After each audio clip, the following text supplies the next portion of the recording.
Oke, bismillahirrahmanirrahim. Assalamualaikum warahmatullahi wabarakatuh. Kami dari kelompok 8 ingin menyampaikan materi makalah kami yang bertema Mahkum Fih. Nah, di sini kami terdiri dari 3 orang. Yang pertama, Indianisa Putri, NIM 12016075. Yang kedua, Fitriana Devi, NIM 12016083. Dan saya sendiri, Muhammad Hendra Gunawan, NIM 12016079. Nah, di sini saya sebagai materi pertama atau selaku moderator ingin menjelaskan sedikit pengertian tentang mahkum. Nah, di sini pengertian mahkum fih. Untuk menyebutkan istilah peristiwa hukum atau objek hukum, sebagai ulama usul fikih menggunakan istilah mahkum fih. Mahkum fih karena di dalam perbuatan atau peristiwa itulah ada hukum, baik hukum wajib maupun hukum haram. Sebagaimana ulama lainnya menggunakan istilah mahkum fih karena perbuatan makalaf itu bias disifati dengan hukum, baik bersifat perintah maupun yang dilarang. Menurut ulama usul fikih, yang dimaksud dengan mahkum fih adalah objek hukum, yaitu mukalaf yang terkait dengan perintah syar'i Allah dan Rasulullah, baik yang bersifat tuntunan mengerjakan tuntunan meninggalkan pemilihan suatu pekerjaan, dan yang bersifat syarat sebab halangan azimah sah seral batal. Para ulama sepakat bahwa seluruh perintah syar'i itu adalah objeknya. Contoh perbuatan manusia yang mukallaf berhubungan dengan berkaitan dengan aturan agama Islam antara lain. Yang pertama, tuntunan menyempurnakan janji bagi mukallaf adalah makhluk fih sebab bertalian dengan ijab, maka hukumnya adalah wajib. Yang kedua, tuntunan untuk mengerjakan sholat atau berkaitan dengan kewajiban mendirikan sholat. Yang ketiga, menyangkut perbuatan manusia mengenai pekerjaan puasa atau tidak melaksanakan puasa pada bulan Ramadan bagi orang yang sakit atau musafir. Maka masalah itu adalah mahkum fih yang bertalian dengan masalah ibadah. Nah, sekian presentasi dari saya. Untuk selanjutnya akan disampaikan oleh pemateri kedua. Sekian dari saya. Wassalamualaikum warahmatullahi wabarakatuh. Assalamualaikum warahmatullahi wabarakatuh. Perkenalkan, nama saya Fitriana Devi. Di sini saya akan melanjutkan penjelasan dari teman saya. B. Syarat-syarat mahkum fih. Mahkum fih ialah pekerjaan yang harus dilaksanakan mukallaf yang dinilai hukumnya. Pekerjaan yang ditaklifkan kepada mukallaf dalam melaksanakannya diperlukan beberapa syarat. Yang pertama, sanggup mengerjakan. Tidak boleh diberatkan sesuatu yang tidak sanggup dikerjakan oleh mukallaf atau mustahil dilakukan olehnya. Yang tak sanggup atau mustahil melaksanakan itu ada sesuatu yang memang tak dapat dilakukan, seperti mengumpulkan antara dua hal yang berlawanan, yakni yang zatnya daripada pekerjaan itu tidak ada, dan mustahil menurut adat, yaitu perbuatan-perbuatan itu sendiri mungkin terwujud, tetapi mukallaf tak sanggup melaksanakannya. Yang kedua, pekerjaan atau sesuatu yang tidak akan terjadi karena telah dijelaskan oleh Allah Subhanahu wa taala bahwa pekerjaan itu tidak akan terjadi. Sebagian ulama berpendapat bahwa boleh ditaklifkan kepada hamba sesuatu yang diketahui Allah tidak akan terjadi, seperti jauhnya Abu Lahab terhadap rasa iman. Hal ini dapat dijadikan hujjah untuk membolehkan taklif terhadap sesuatu yang mustahil. Yang ketiga, pekerjaan yang sukar sekali dilakukan. Di antara pekerjaan itu ada yang masuk di bawah kesanggupan mukallaf, akan tetapi sukar sekali dilaksanakan. Pekerjaan yang sukar itu ada dua macam. Yang pertama, Kesukarannya itu luar biasa dalam arti sangat memberatkan bila perbuatan itu dilaksanakan.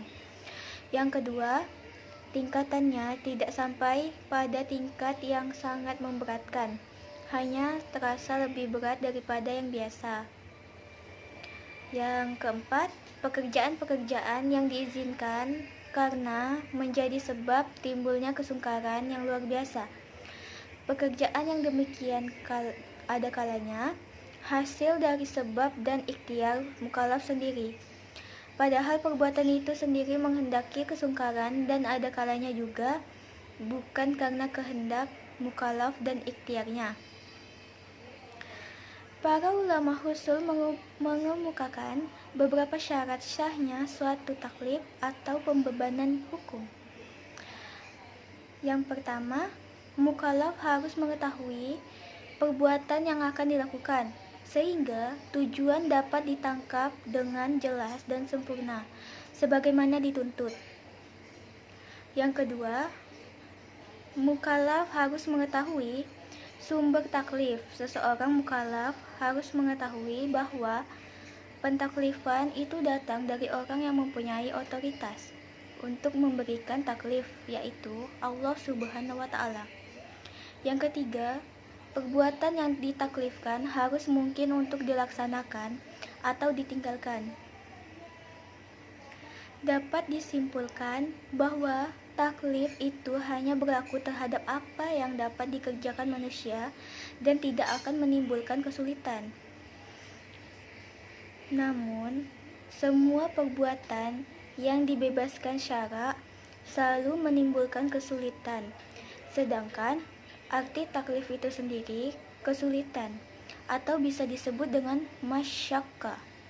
Masyaqqah di sini ada dua macam, yaitu yang pertama, masyaqqah mu'tada, yaitu kesulitan yang mampu diatasi oleh manusia tanpa menimbulkan bahaya pada dirinya. Namun, bukan berarti tujuan syar'i itu mengatasi kesulitan. Oleh karena itu, seseorang tidak dibenarkan melakukan syarat untuk menggantikan saudaranya. Dalam artian lain, seseorang tidak dituntut atas perbuatan orang lain. Yang kedua ada masyaqqah gairu mu'tadah, adalah sesuatu kesulitan atau kesusahan yang di luar kekuasaan manusia dalam mengatasinya dan akan merusak jiwanya bila dipaksakan. Sekian dari saya, akan dilanjutkan oleh rekan saya. Baiklah, selanjutnya yang C, macam-macam mahkum fi. Para ulama usul fikih membagi mahkum fi dari dua segi, yaitu dari segi keberadaan material dan syarak. Mahkum fi terdiri dari perbuatan yang secara material ada tetapi tidak termasuk ke dalam perbuatan syarak, seperti makan dan minum. Lalu yang kedua, perbuatan yang secara material ada dan menjadi sebab munculnya hukum syarak, seperti perzinahan, pencurian, dan pembunuhan. Yang ketiga, perbuatan secara material ada dan baru bernilai dalam syarak yang ditentukan, seperti zakat dan sholat. Yang keempat, perbuatan secara material ada dan diakui serta mengakibatkan munculnya hukum syarak yang lain, seperti nikah, jual beli, dan sewa menyewa. Lalu, dilihat dari segi hak yang terdapat dalam perbuatan. Yang pertama, semata-mata hak Allah segala sesuatu yang menyangkut kepentingan dan kemaslahatan umum tanpa terkecuali. Lalu yang kedua, hak hamba yang terkait dengan kepentingan pribadi, seperti ganti rugi harta yang rusak. Lalu yang ketiga, kompromi antara hak hamba dan hak Allah, tetapi hak Allah di dalamnya lebih dominan, seperti hukuman tindak pidana kadzab. Lalu yang keempat, kompromi antara hak hamba dan hak Allah, tetapi hak hamba di dalamnya lebih dominan, seperti masalah qisas. Lalu, kesimpulan. Kesimpulan dari mahkum fi yaitu perbuatan yang bersangkutan dengan hukum syar'i. Adapun syarat mahkum fi yaitu mukallaf mengetahui perbuatan yang akan dilakukan sehingga tujuannya dapat ditangkap jelas dan dapat ia laksanakan. Seorang mukallaf tidak terkena tuntutan untuk melaksanakan sholat. Misalnya, sebelum ia tahu persis bagaimana cara melaksanakan rukun, syarat, dan cara-cara sholat tersebut. Mukallaf juga harus mengetahui sumber taklif. Seseorang harus mengetahui bahwa tuntutan itu dari Allah Subhanahu wa Ta'ala, sehingga ia melaksanakannya berdasarkan ketaatan dengan tujuan untuk melaksanakan titah Allah semata. Sebenarnya, hal itu sama dengan hukum yang berlaku, yakni tidak ada keharusan untuk mengerjakan suatu perbuatan sebelum adanya peraturan yang jelas. Adapun macam-macam mahkum fi terbagi menjadi dua segi, yaitu mahkum fi dari keberadaan material dan syara, dan dari hak yang terdapat dalam perbuatan. Hanya itu yang dapat kelompok kami sampaikan, kurang dan lebihnya mohon dimaafkan. Wabillahi taufiq wal hidayah. Wassalamualaikum warahmatullahi wabarakatuh.